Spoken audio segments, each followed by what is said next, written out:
Iniciando mais um programa Frio na Espinha, como sempre, apresentando inicialmente os nossos entrevistadores. Eu sou o professor Henrique. Seja bem-vindo, professor Caio. É muito bom estar aqui novamente, a gente recebendo um convidado super importante para o nosso programa. Professora Raquel. E é uma honra estarmos ao lado do professor Carlos Bueno nesse dia tão bacana. Professor Carlos Bueno, seja muito bem-vindo ao Unimar. Eu gostaria que o senhor descrevesse para os nossos milhões de ouvintes sobre a sua trajetória. Bom, inicialmente eu gostaria de agradecer o convite para participar aqui do programa Frio na Espinha. A minha espinha já está gelada. Bom, eu me formei na Universidade Federal de Uberlândia, passei pelo Hospital das Forças Armadas como residente militar da Aeronáutica. Posteriormente eu fui para a USP Ribeirão Preto, onde eu comecei a clínica médica novamente e finalmente cheguei à Escola Paulista de Medicina, hoje chamada Universidade Federal de São Paulo.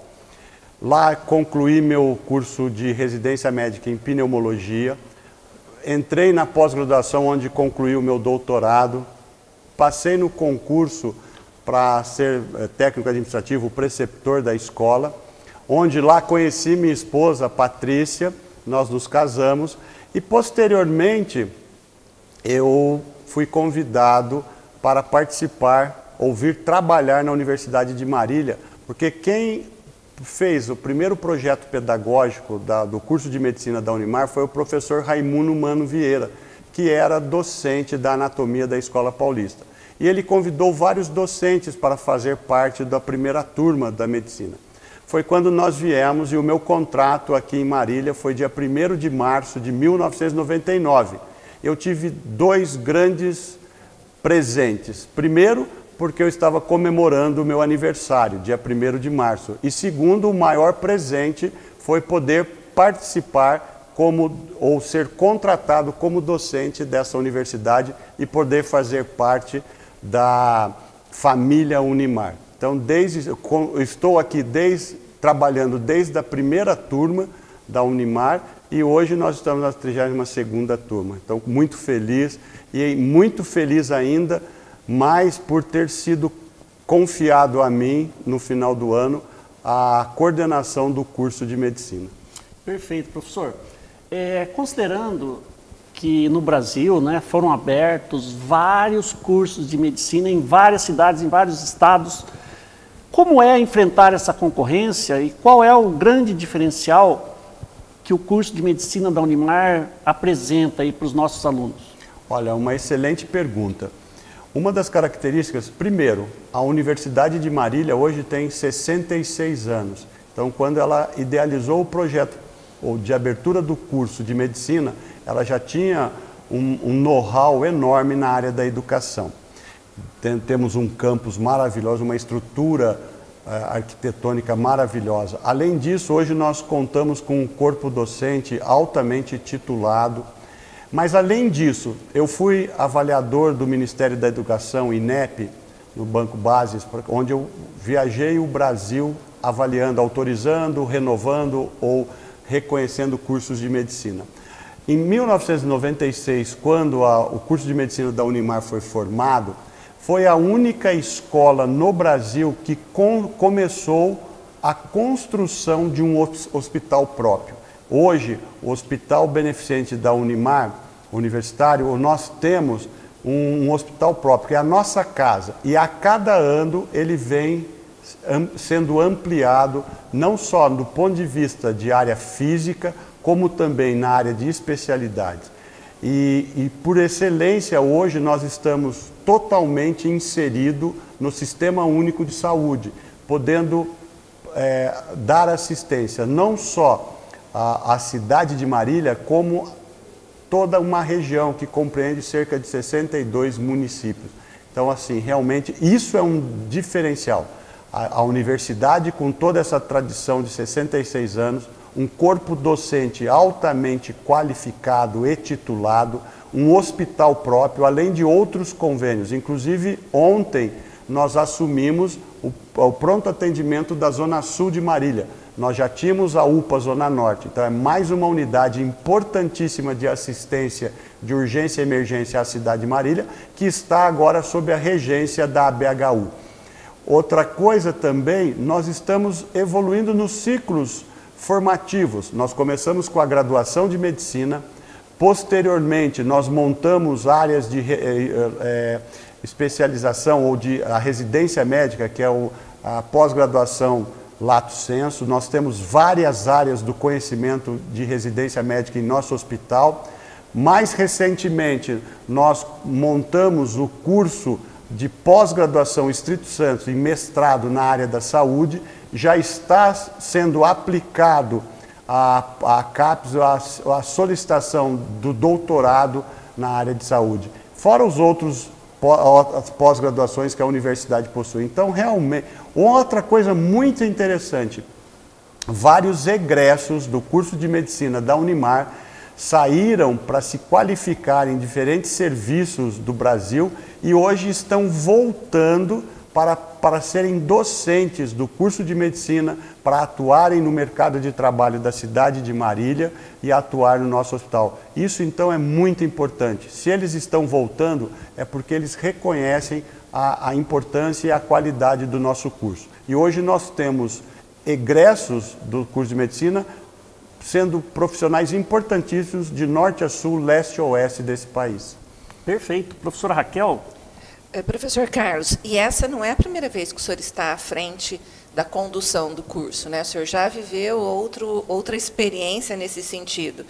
Muita diferença da época que o senhor estava diretor e agora? Sim, na ocasião eu era diretor técnico do hospital universitário, quando eu fui convidado para assumir. Naquela ocasião, a universidade tinha uma estrutura administrativa diferente, onde existiam os diretores de centro e junto com os coordenadores de área. Eu fui, naquela ocasião, diretor da Faculdade de Medicina e Enfermagem por 4 anos. O que mudou, e mudou para melhor, como nós estávamos conversando agora há pouco, a universidade cresceu muito e o curso de medicina cresceu de uma forma exponencial. Então, o número de professores, a titulação, as unidades ou campos de estágio, o nosso próprio hospital. Nós saímos de um hospital em Veracruz que serviu muito ao seu papel naquela ocasião, mas hoje nós temos uma estrutura hospitalar invejável para o nosso país. Então, realmente cresceu tudo, cresceu a questão da graduação, a interface com o hospital e as áreas de atuação na cidade, o reconhecimento da cidade de Marília e região do nosso curso e da nossa universidade. Hoje, a cidade de Marília, eu me atrevo a dizer, não sobreviveria sem o Hospital Beneficente da Unimar. Então, nós temos uma inserção fundamental.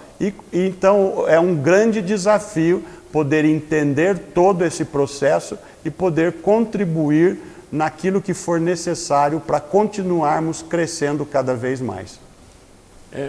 Professor Carlos, acho muito interessante essa descrição que você faz e colocando esse posicionamento do curso de medicina, né? E uma questão que eu percebo é a valorização que a Unimar tem com os talentos, que são os docentes, né? A gente vê desde o coordenador, né, o senhor com essa carreira, né, uma carreira como docente, como médico, muito interessante, uma carreira que torna esse capital intelectual da Unimar, você está entre essas estrelas da Unimar agora à frente do curso.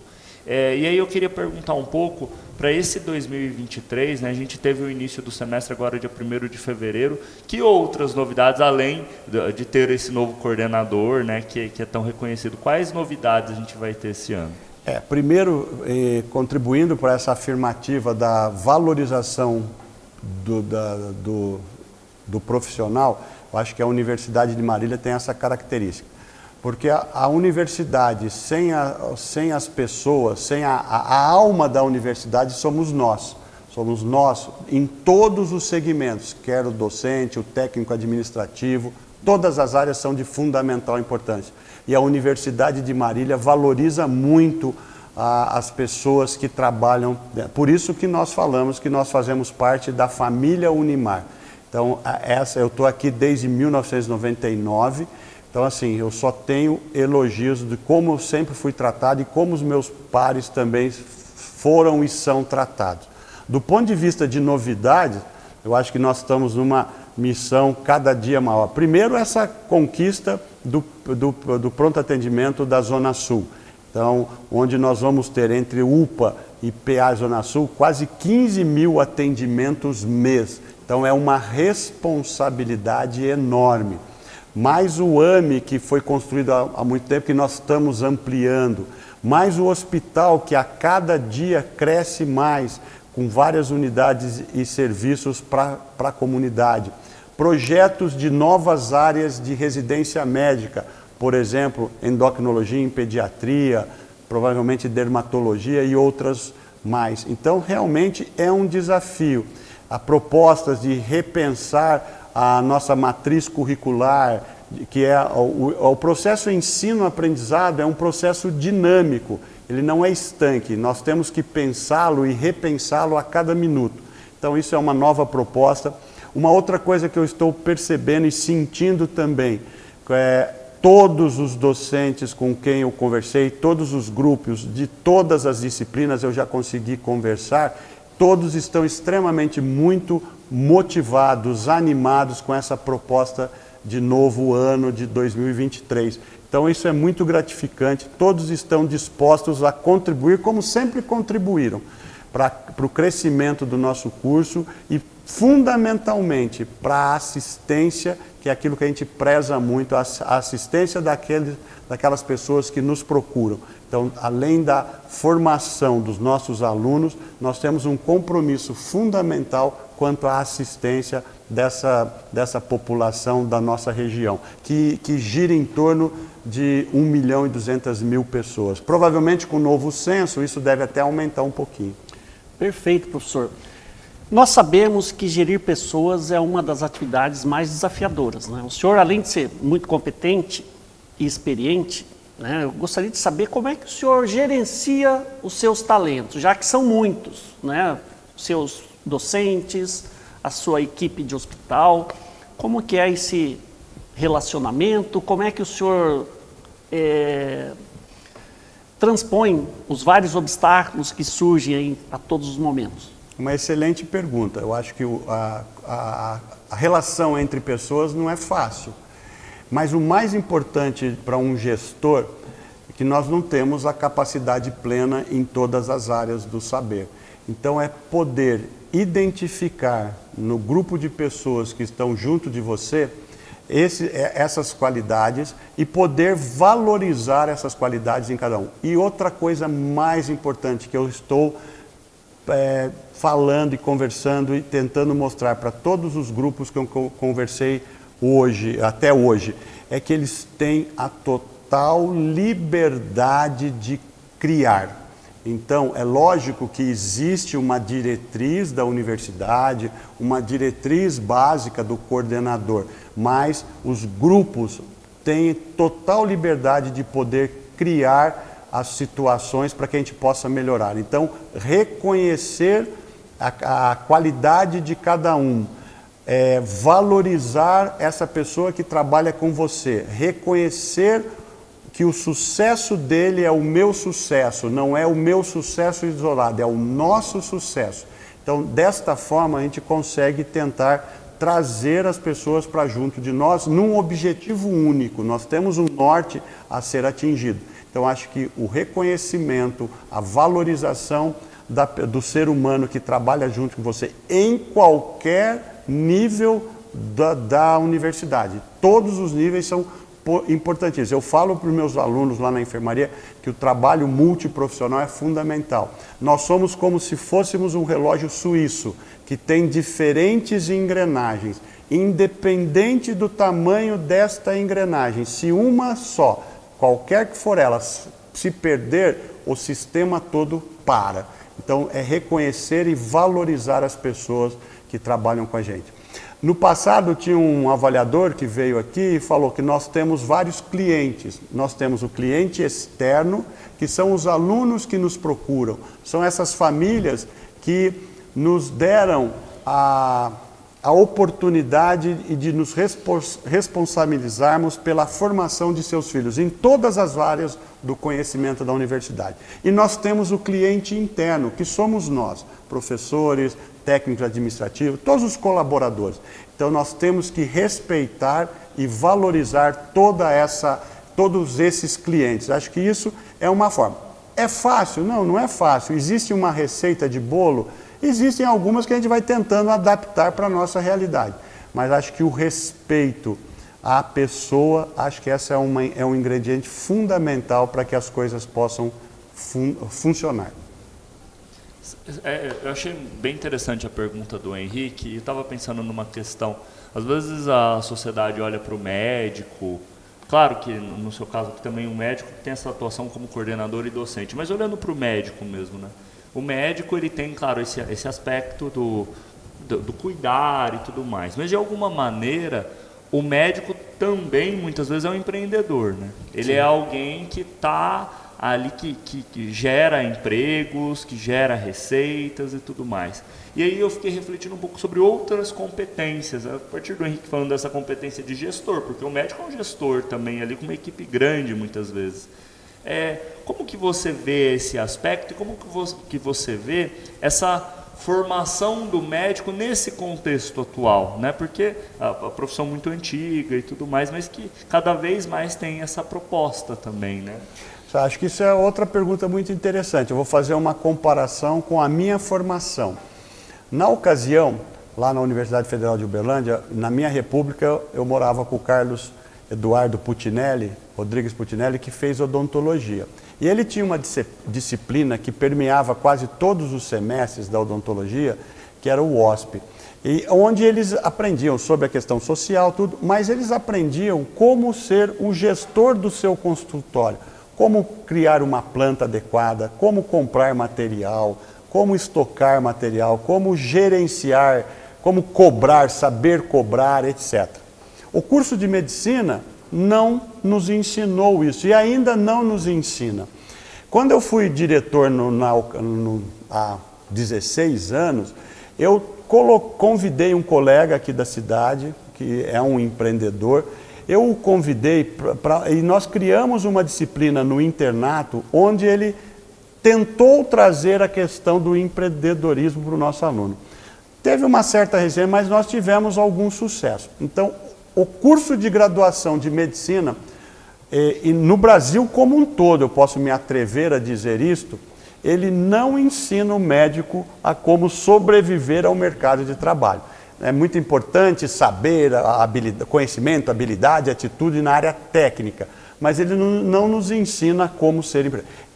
Os médicos empreendedores surgiram de características inerentes à pessoa, à família que os orientou.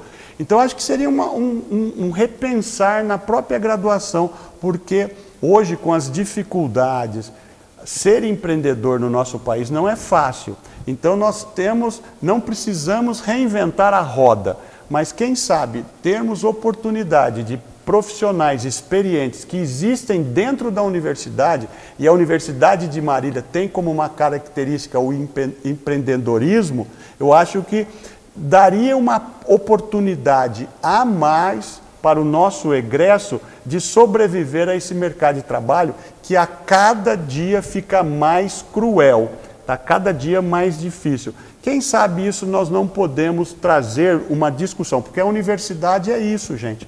Nós conseguimos pegar as mentes brilhantes dentro dela e conversarmos para criar situações para que o nosso egresso tenha um sucesso maior e que a gente saia também para fora dos muros da universidade para que a gente possa atender melhor a nossa população. Então, é muito difícil. Eu não sou um empreendedor.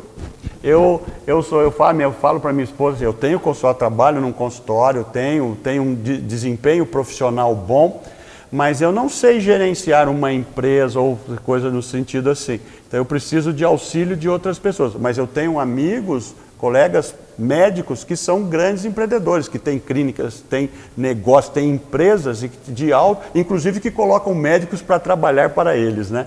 Então realmente assim, eu acho que quem sabe nós não podemos trazer essa discussão dentro dos diferentes núcleos da universidade para capacitar o nosso aluno para ter um sucesso ainda maior, porque o mundo lá fora está muito cruel.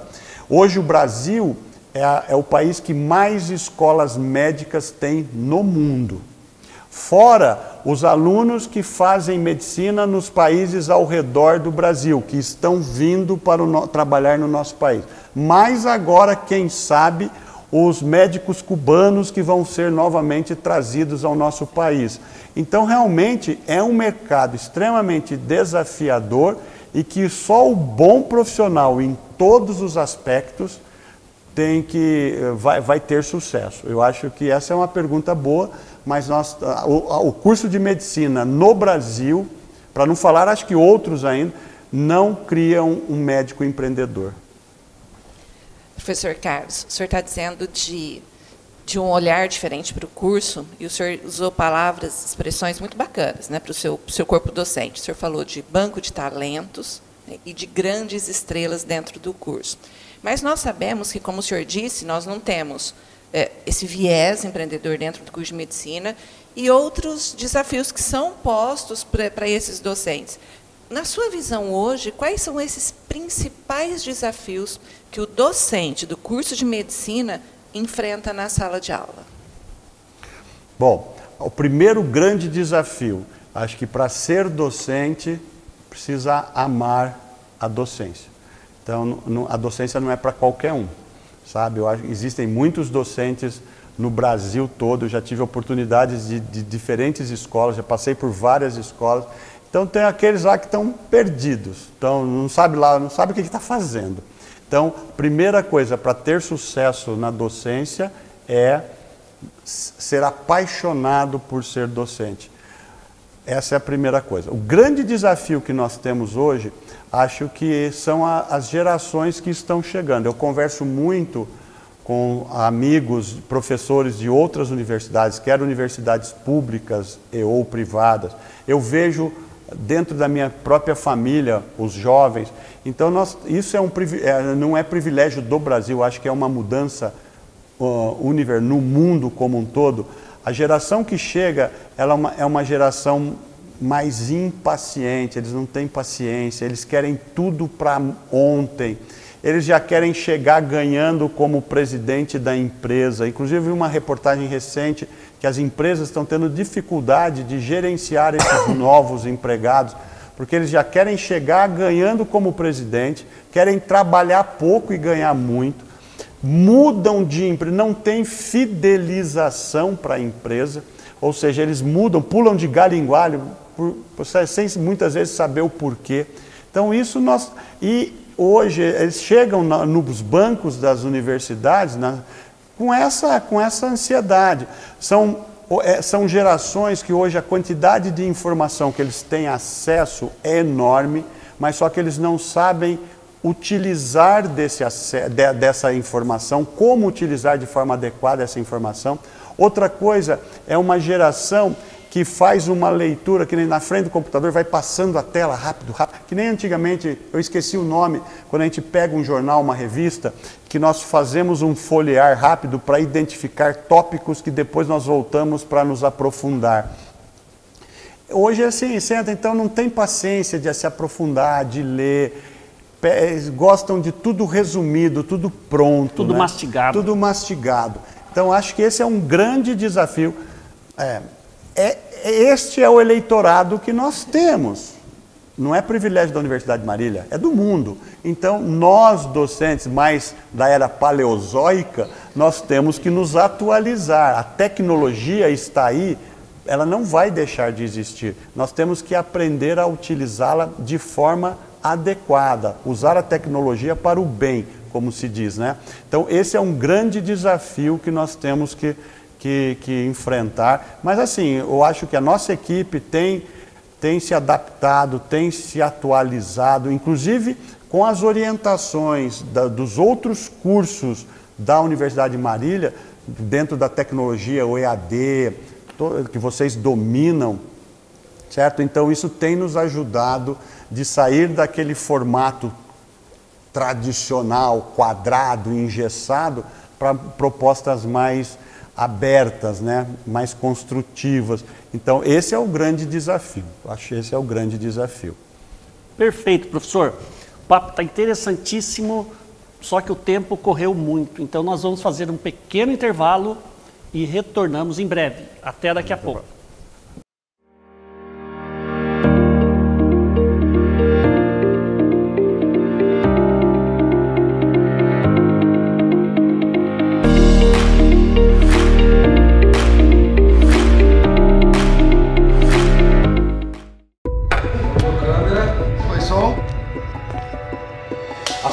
Henry, você alcançou uma carreira de sucesso. Quais foram seus passos para consolidá-la? Olha, quando eu olho para trás, eu vejo que eu conquistei muitas vitórias, sabe? Sempre me dediquei e tive muita vontade de aprender. Mas mesmo assim, há um momento em que é preciso dar um passo à frente. E eu entendi que para me manter no mercado, era preciso me destacar. Fazer diferente e fazer cada vez melhor. Estar próximo de pessoas e instituições de referência, que me impulsionassem a construir a minha melhor versão e a ser como aqueles que eu admiro. O mercado está em busca de quem se mantém preparado. E você, está disposto a dar esse próximo passo? Pós-graduação Unimar. Inscreva-se em unimar.br/pós.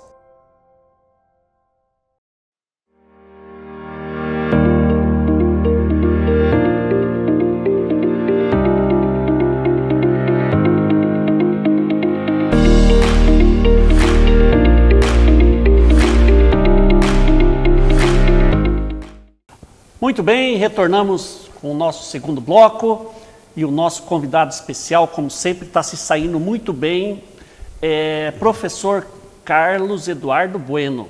Vamos falar de tecnologia. Nós temos aqui na mesa 3 paleozoicos, né? Eu, você e a professora Raquel. Nós fizemos a nossa graduação sem internet, sem celular. O professor Caio, ele não se enquadra nesse contexto. Tecnologia aplicada na área da saúde, professor. Eu vejo que o profissional, além de estudar todo esse conteúdo gigante do curso de medicina, ele precisa se atualizar constantemente para fazer frente a essa tecnologia que não para de chegar na área da saúde. Como é que é o preparo desse profissional nesse sentido? Eu acho que a tecnologia, na medicina, como em qualquer outra área, veio para ficar. Inclusive, se nós pegarmos os últimos anos, o que o mundo evoluiu nos últimos 10, 20 anos, foi de uma forma exponencial, muito mais do que ele evoluiu em milhares de anos, certo? Na área da saúde é a mesma coisa, só que nós temos que tomar muito cuidado. Acho que a tecnologia é importante, ela facilita a velocidade de diagnóstico, a operação de alguns processos. Hoje, com a inteligência artificial, na construção de algoritmos diagnósticos na imagem, a imagem é uma área que está evoluindo muito. A cirurgia robótica, que por trás do robô existe o ser humano. Então, a tecnologia está aí, nós temos que nos aperfeiçoar e nos adequar a ela. Entretanto, a tecnologia, ela aumenta custo. Um procedimento que antes era feito, por exemplo, uma cirurgia aberta e hoje é usado a videolaparoscopia, realmente evoluiu? Evoluiu. O tempo de recuperação no pós-operatório é menor, as complicações, etc. Entretanto, esta tecnologia incorporou benefícios mais custos. E esse custo vai ser repassado para alguém. Então, às vezes também, principalmente na área SUS, a tecnologia que chega no mundo demora para chegar no ambiente do SUS. Então, existe um descompasso nesse sentido. Mas, independente da tecnologia, eu acho que ainda ninguém conseguiu substituir o ser humano na capacidade de pensar, de organizar Mas hoje, com certeza, o cara vai falar assim, o computador, como se diz, a inteligência artificial, aquele computador que ganhou do mestre em xadrez, né? Mas tudo bem, mas aquela relação humana, aquele contato do pegar, do sentir, de ouvir, de cheirar, sabe? Isso ninguém vai substituir o ser humano. Na enfermagem, na medicina, na odontologia, na psicologia. Eu posso fazer uma anamnese, ou posso fazer uma entrevista psicológica com um computador. Ele tem um algoritmo de diagnóstico de acordo com o que eu vou falando, com as interpretações das alterações faciais. Isso é maravilhoso, mas é diferente. Professor Prats, professor emérito da Escola Paulista de Medicina, que foi um dos professores da anatomia do nosso curso, que abriu o curso de medicina junto com o professor Raimundo Mano, ele falava assim, por exemplo, no ensino da anatomia, nenhum boneco, nenhuma peça de plástico vai substituir o aprendizado quando o aluno tem o contato com o cadáver. Por quê, professor? Ele falava assim, porque você vai se utilizar de todos os sentidos. Num primeiro momento, aquele aluno que chegou ontem no curso, foi a inauguração do nosso curso, ele vai ter primeiro aquela repulsa, aquele asco, aquele medo, aquela insegurança, aquele nojo. Isso já é um aprendizado, responder a essas sensações. Ele vai ver, vai sentir, vai palpar, vai sentir o cheiro do formol, que é extremamente irritante para os olhos, para o nariz. Ele vai ter a convivência com os outros alunos nas mesmas sensações.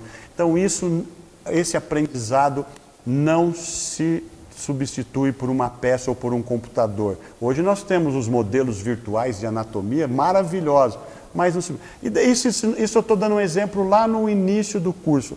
Mas quando a gente vai, por exemplo, existem os pacientes virtuais, existem os pacientes simulados, mas ninguém vai substituir aquela convivência do aluno quando ele se envolve com o sofrimento, com a alegria, com a dor, com a capacidade de aprender a dar uma boa notícia, a capacidade de aprender a dar uma má notícia. Então isso tudo é incomensurável, nenhum livro ensina isso.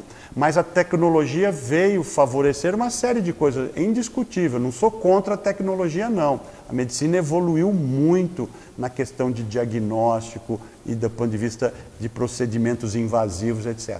Mas eu acho que nós não podemos esquecer a essência, que somos nós, que é o ser humano, que estão presentes nos dois lados do processo, né? Professor Carlos, eu achei muito interessante esse exemplo que você deu da anatomia, né? E de alguma maneira eu estava refletindo aqui que, claro, a área da medicina, acho que talvez é uma das áreas que mais se apropria desses avanços tecnológicos. Eu vejo isso. Às vezes eu estou nas minhas linhas de pesquisa, muitas vezes eu vou para a área da saúde para pegar exemplos aplicados da parte de inteligência artificial, de ciência de dados, que a gente vê os avanços grandes lá. E aqui na Unimar não é diferente, né? A gente tem um laboratório aqui com esses bonecos, assim, que é um laboratório de ponta, né? Um investimento muito grande da Unimar, mas ao mesmo tempo tem esse aspecto humano, né? Acho que uma das linhas, um dos valores da universidade é esse aspecto humano. Porque, como você disse, talvez um robô até poderia dar um diagnóstico, mas ninguém quer falar com um robô, né? Na hora que você está procurando um médico, você não está procurando um robô, você está procurando uma pessoa, né? Que te dá um suporte para além disso, né? Se você pudesse comentar um pouco isso. Eu acho que isso é muito importante. A questão dos manequins de treinamento, eu acho que isso é muito importante para que o aluno possa ter um primeiro contato no aprendizado, além do conhecimento, do desenvolvimento de habilidades e atitudes para desenvolver certas manobras, palpar um fígado, fazer uma palpação de mama, fazer um exame especular ginecológico e assim sucessivamente. Que num passado muito longínquo, isso era desenvolvido o aluno junto ao paciente, com todo o respeito, com a orientação, com a segurança. Mas é muito melhor o aluno ser treinado num manequim para depois ir a campo para trabalhar com o paciente. Vou aprender a puncionar uma veia. É muito melhor você treinar milhares de vezes num boneco para depois ir até o braço do seu paciente. A questão do conversar com um robô é muito ruim, né? A máquina é uma estrutura fria, sem emoções. Existem até robôs que manifestam emoções, mas não é a mesma coisa. Então, acho que a questão do gerenciamento das emoções, certo? E isso ninguém tira da convivência com o ser humano. A Universidade de Marília, o curso de medicina, não só o curso de medicina, como preza muito pela questão humanística, né? O relacionamento, o respeito. Ontem a nossa superintendente do hospital, a Márcia Mesquita Serva Reis, ela falou uma coisa importante. O Hospital da Unimar, a prioridade número 1 é o nosso paciente, a assistência com qualidade do nosso paciente. E depois vem um aluno, mas é um aluno bem treinado para que a gente possa dar uma assistência adequada. Então esse relacionamento é fundamental.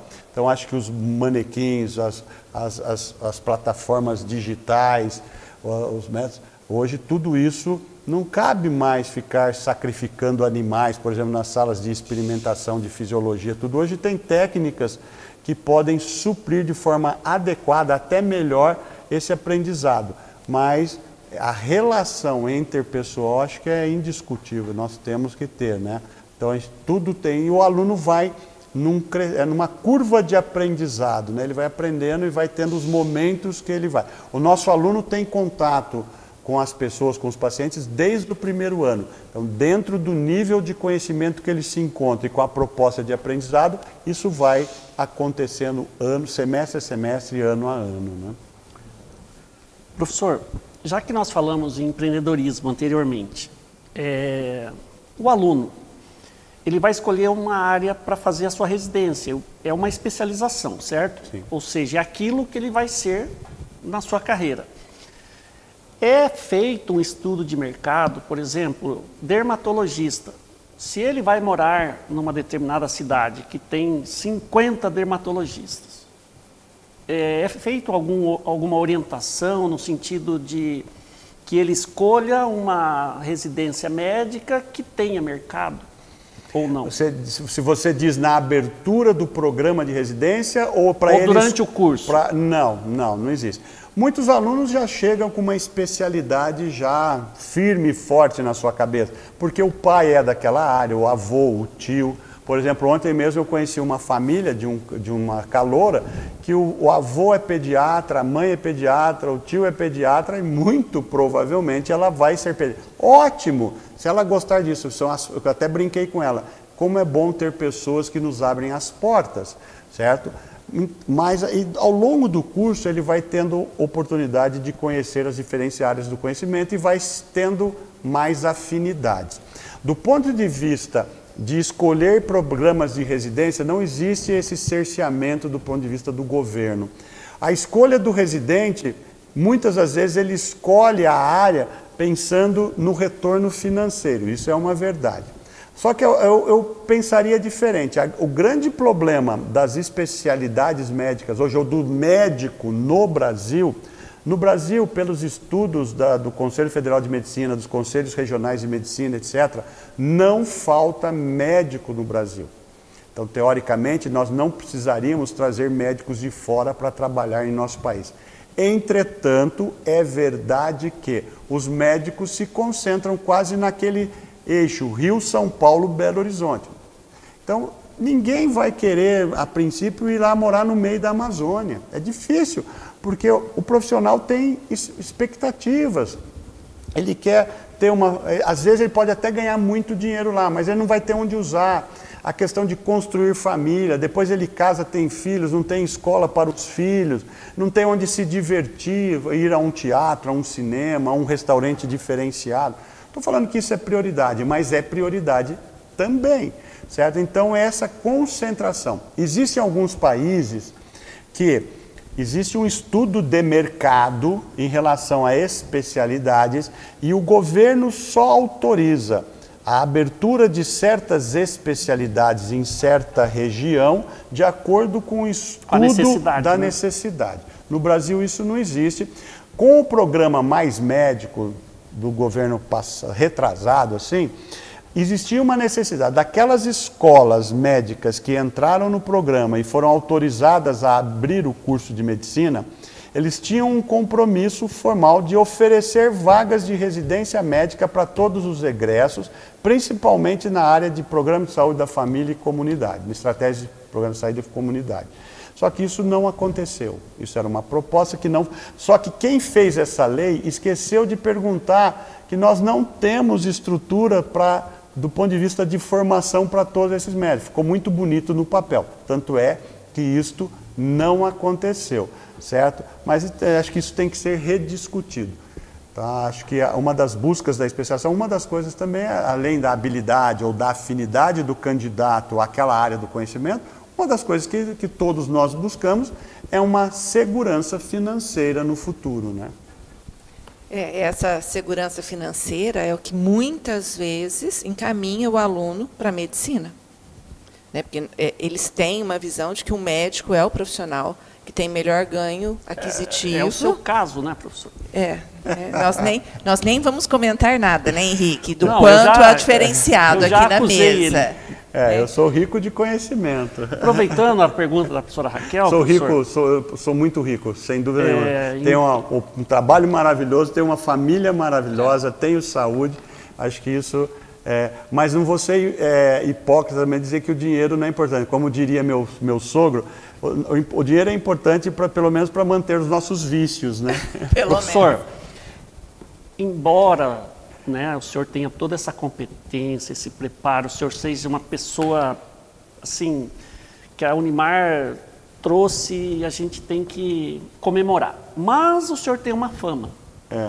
Que o senhor atravessa o Oceano Atlântico com um sorrisal na mão e esse sorrisal chega sequinho lá do outro lado. Eu queria que o senhor se defendesse. Bom, eu vou responder isso depois. Primeiro, vou passar a palavra para a nossa professora aqui, que ela tinha uma pergunta. Pois não, professor. Né, professor? Ele não deixou, pensando no sorrisal aqui. Tendo em vista que os alunos procuram com essa mentalidade inicialmente, e ao longo do curso eles vão construindo outras competências socioemocionais, e eles passam a ver os pacientes de outra forma, que contribuição o curso de medicina pode dar para melhorar um pouco esse nosso país, que é tão carente de atendimento e de cuidados em áreas como o senhor estava citando? Bom, eu acho que uma possibilidade, pensando na questão da formação, mostrar e dar oportunidade aos nossos alunos de poder participar desses diferentes níveis sociais, certo? Infelizmente, a maioria dos pacientes que nos procuram são de classes menos favorecidas e que nós estamos, dentro da Universidade de Marília, nós estamos fazendo um trabalho maravilhoso. O que é a universidade? Então, muitos alunos se sensibilizam e tanto é que nós temos egressos que buscam a área da saúde pública, da área de estratégia de saúde da família, etc. Então, eu acho que isso é um fator motivador e de conscientização. Uma outra coisa que a universidade pode fazer, e na cidade e na região de Marília, a Universidade de Marília faz, são os programas de extensão. Por exemplo, ontem foi apresentado um programa que nós temos maravilhoso, que tem um impacto maravilhoso na vida dos pacientes e das suas famílias, que é o Amor de Criança do professor Francisco. E nós poderíamos ampliar isso a muito mais. Uma outra coisa, nós poderíamos fazer parte da assistência para outras comunidades mais distantes, como a Universidade de Marília já participou em diferentes versões do projeto Rondon, num desenho diferente daquele que era da década de 70. Então, isso é uma forma de nós contribuirmos do nosso aluno, da universidade. Nós temos uma responsabilidade social. Isso é uma forma de nós devolvermos à sociedade que nos acolhe e tudo isso, todas essas riquezas que nós temos, certo? Toda essa oportunidade de construção. Agora, também depende de cada um, né, professora? Cada um tem a sua consciência e ganhar dinheiro não é pecado. Eu falo para os meus alunos, se você é um profissional ético, dedicado, tecnicamente qualificado, que respeita o seu paciente, a remuneração financeira vai acontecer. Pode ser que ela não seja na mesma intensidade que você deseje, mas então você não precisa ser antiético, você não precisa se atrever a fazer procedimentos que você não está habilitado para, e aí vai trazer risco para os seus pacientes. Então isso é um papel importante da nossa universidade, no nosso curso, mostrar isso para os nossos alunos.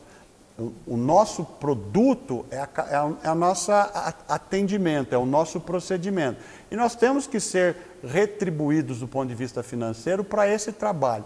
Eu acho que dedicar também atenção à comunidade menos favorecida, acho que a gente pode despender de um tempo outro para fazer isso. Então, acho que isso é um compromisso social. E a Universidade de Marília tem esse papel, e acho que a gente está atingindo a gente vê projetos que os alunos mesmo idealizam, desenham e nos trazem que a gente nem imaginava. Então, acho que nós estamos cumprindo o nosso papel. Temos muito a melhorar como país, como cidadãos, sem dúvida nenhuma, mas acho que nós estamos no caminho certo.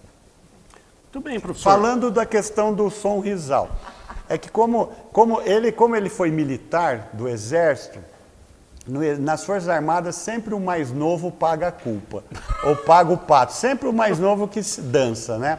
Como eu sou do grupo, eu sou o mais novo coordenador, ele pôs no grupo que eu deveria pagar um churrasco a toda a equipe.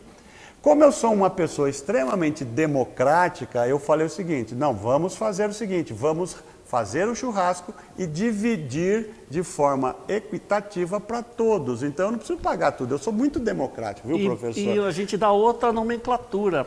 É bagre ensaboado, né, professor? Bagre ensaboado, no meio que a gente vive tem que ser enguia ensaboada. Viu? Mas, professor, falar um pouquinho agora de vaidade.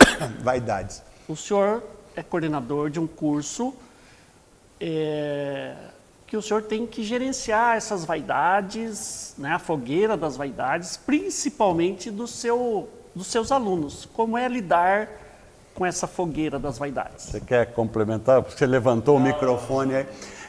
O ser humano, isso é uma dos pecados, né? A vaidade, o orgulho. Então a gente tem que tomar muito cuidado. Nós também, quando por exemplo, assumi o cargo de coordenador num curso de medicina de uma universidade que tem 66 anos. Poxa, isso pode subir a cabeça, isso pesa, isso pode me trazer uma vaidade, um orgulho. Então a gente tem que nos policiar minuto a minuto. Então, o nosso magnífico reitor Márcio Mesquita Serra, na época que eu fui diretor, há cerca de 16 anos, ele usava uma palavra muito... Vaidade de homem é mais difícil que gerenciar ainda, e médico já é um ser vaidoso, então gerenciar vaidades não é fácil. Então a gente tem que tomar muito cuidado, e não é só dos nossos alunos não, dos nossos docentes também. Então, isso é inerente ao ser humano, né? Ser vaidoso. Eu acho que ter uma vaidade no sentido de se cuidar, de manter a saúde, um razoável para a questão estética.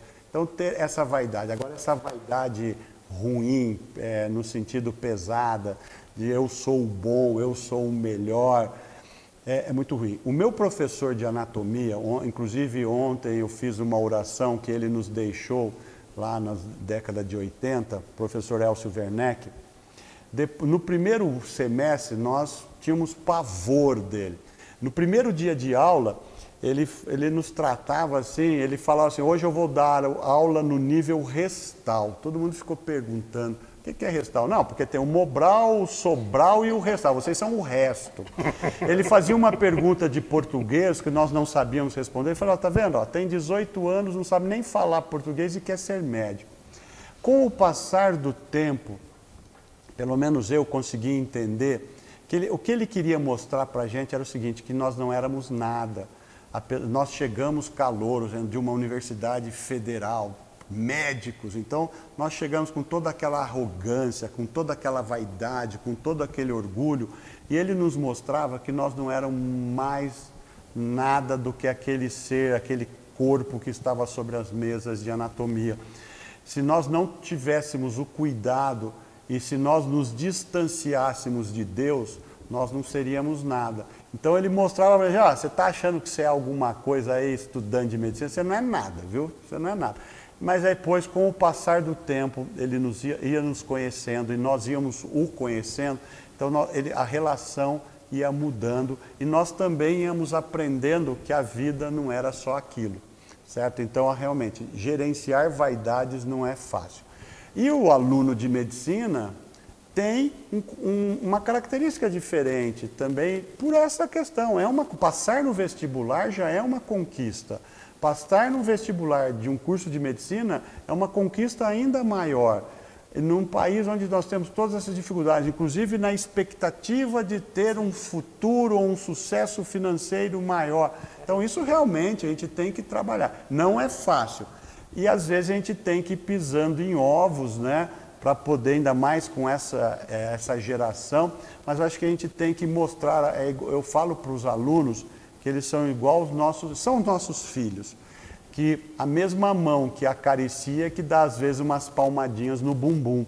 Eles têm que, às vezes eles chegam precisando aprender os seus limites, então, mas com respeito, com educação, nós como docentes, como professores, a gente tem esse papel também.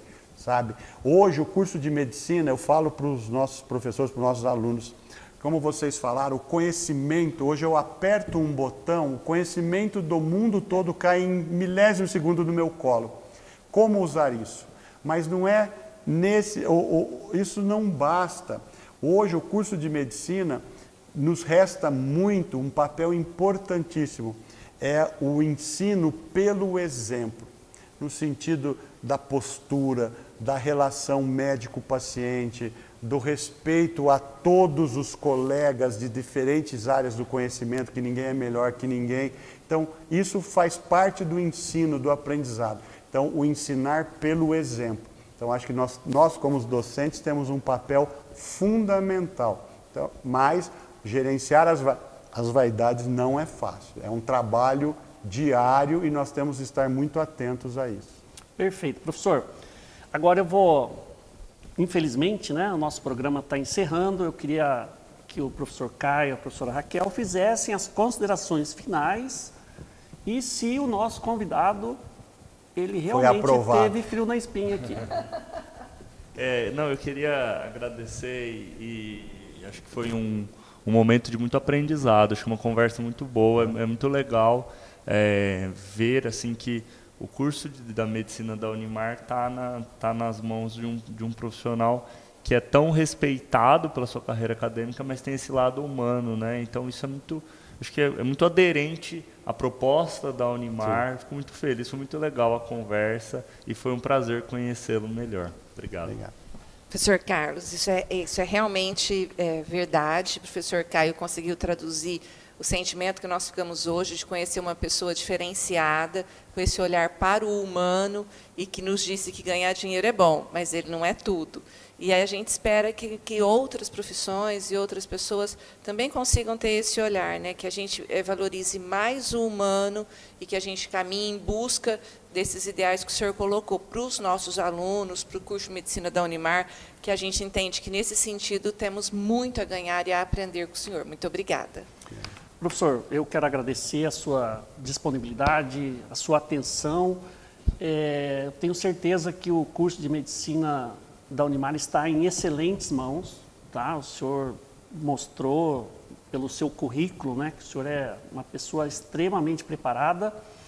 Quero dizer que eu sou teu fã e eu estou à sua disposição, professor, quaisquer novos projetos que o senhor precisar da área de administração, estamos aqui à sua disposição. Seja muito bem-vindo ao Unimar. Obrigado.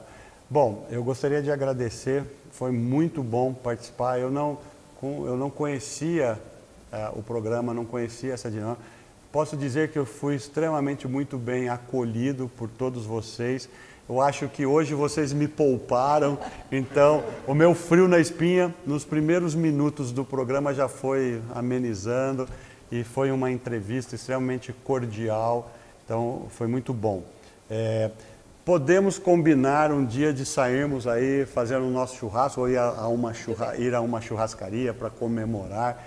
Isso faz parte da relação humana. E deixando a última mensagem que eu aprendi com um professor, Linneu José Miziara, que era professor de farmacologia da cidade de Uberaba, ele morava em Uberaba, ele falava assim que medicina, ser médico, não é só estudar, não é só saber os conceitos de fisiologia, anatomia, clínica médica, cirurgia. Ser médico é conviver, vivenciar a família, é escutar uma música, ler uma poesia, sentar num barzinho, tomar uma cerveja com seus amigos, é sorrir, é chorar, é assistir uma partida de futebol, é ficar bravo com a política. Isso é ser médico. Então, o ser médico, você tem que vivenciar toda a vida, para que você possa, frente àquele que você vai acolher quando te procura com um problema, você conseguir entender por tudo que ele está passando, que ele é um ser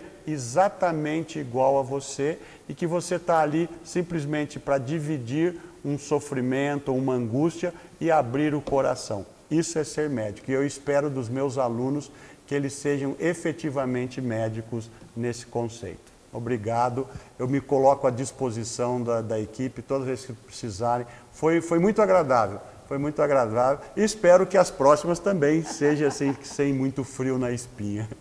Com isso, nós encerramos o programa e até a próxima.